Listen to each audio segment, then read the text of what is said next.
I have 10 minutes. I wasn't sure I was going to get to this stage, but I can't help but say something about this whole coronavirus thing, if you want me to. Yes. So, again, when you know Steiner, you have the answers to the test, but you have to then figure out the details. In 1918, after the biggest pandemic, the Spanish flu pandemic of 1918, Steiner was asked, what was this all about? And he said, well, viruses are simply excretions of a toxic cell. Viruses are pieces of DNA or RNA with a few other proteins. They bud out from the cell. They happen when the cell is poisoned. They are not the cause of anything. And the first way I would encourage you to think about this is if you are a famous dolphin doctor, right? And you have been studying dolphins in the Arctic Circle for hundreds of years, or at least a long time, and the dolphins were fine.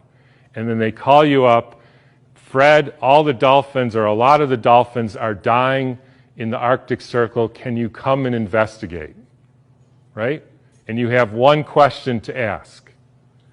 So, show of hands. How many of you would say, I want to investigate a dolphin to see the genetic makeup of that dolphin? Nobody, because that's stupid.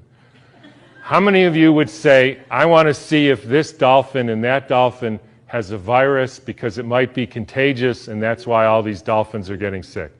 That fellow.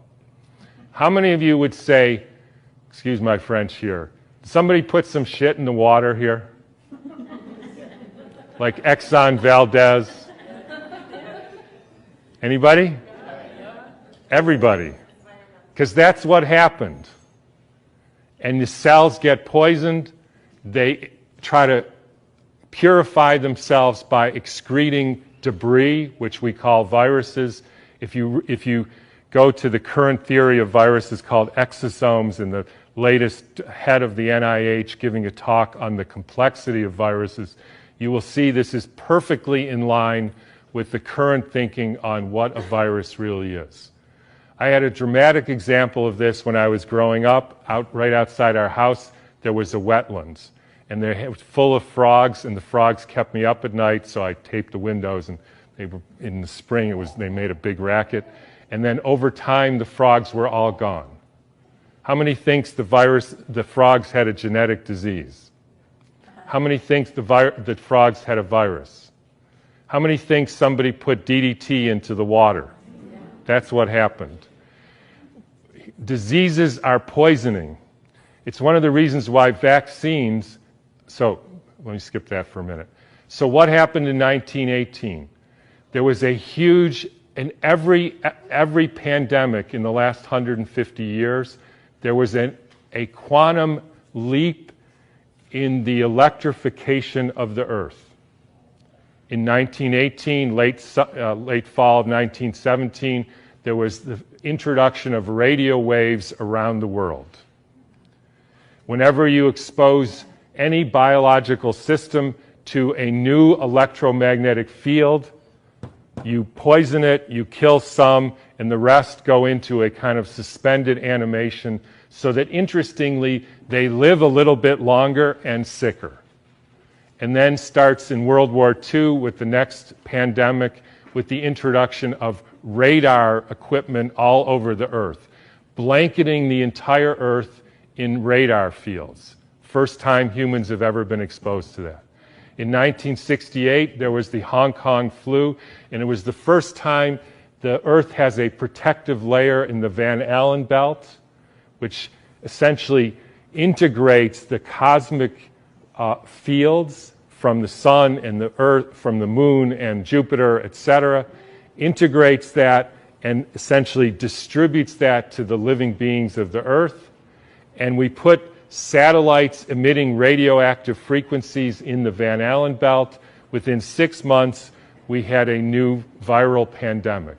Why viral? Because the people are poisoned, they excrete toxins, they look like viruses, People think it's a flu epidemic. In the 1918 epidemic, the Boston Health Department decided to investigate the contagiousness of this. So they, believe it or not, took hundreds of people with the flu and they sucked the snot out of their nose and injected it into the healthy people who didn't have the flu, and not one time could they make the next person sick. They did this over and over again, and they were not able to demonstrate contagion. They even did it with horses who apparently got the Spanish flu, and they put bags over their head, and the horses sneezed in the bag, and they put the bag over the next horse, and not one horse got sick.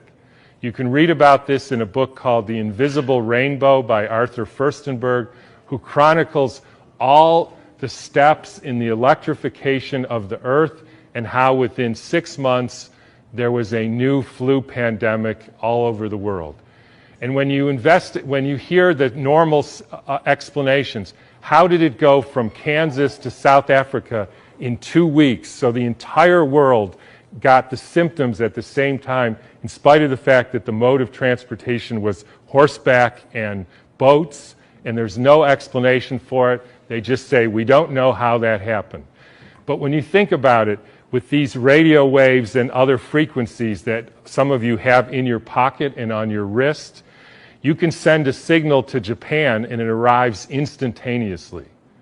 So any of you who don't believe there is an electromagnetic field that communicates globally within seconds just is not paying attention to this. And I will only finish by pointing out that there has been a dramatic and quantum leap in the last 6 months with the electrification of the Earth. And I'm sure a lot of you know what that is. It's called 5G, where they now have 20,000 radiation-emitting satellites, just like the radiation-emitting thing in your pocket and on your wrist and that you use all the time. That is not compatible with health. I'm sorry to say it, it's not compatible with health. That is a water destructuring device. And for any of you who say, yeah, well, we're not electrical beings, we're just physical matter, then don't bother doing an EKG or an EEG or a nerve conduction test, because we are electrical beings and the chemicals are only the byproduct of those electrical impulses. And I'll finish with, anybody want to make one guess as to where the first completely blanketed 5G city in the world was? Exactly. So when you start thinking about this, we are in an existential crisis here, folks, the likes of which humankind has never seen. And I don't want to go all Old Testament prophet on you, but this is something that is unprecedented. The putting of 100,000 satellites in the very blanket of the Earth. And by the way, as I was going to say earlier, this actually has something to do with the vaccine question, and this got brought home to me because about a year ago or so, I had a patient who came in who was totally fine, a surfer and all, and then he works as an electrician putting in Wi-Fi systems for very wealthy people. Electricians have a very high mortality rate, but he was fine. And then he breaks his arm and he gets a metal plate put in his arm. 3 months later, he couldn't get out of bed and was total, heart irregularities, just total collapse. The susceptibility has to do with how much metal you have in your body, as well as the quality of the water in your cells. So if you start injecting aluminum in people, they become receptors for absorbing increased electromagnetic fields, and that is a perfect storm for the kind of deterioration of the species, which is what we're now experiencing. And I'm just going to finish with one more thing, which I like to, is a quote from Rudolf Steiner. And by the way, this was around 1917, so there was a different time. In times when there were no electrical currents, when the air was not swarming with electrical influences, we're talking 1917, it was easier to be human. For this reason, in order to be human at all today, it is necessary to expend much stronger spiritual capacities than was necessary a century ago. So I'll just leave you with whatever you can do to increase your spiritual capacities, because it's really damn hard to be a human being these days. So thanks for listening.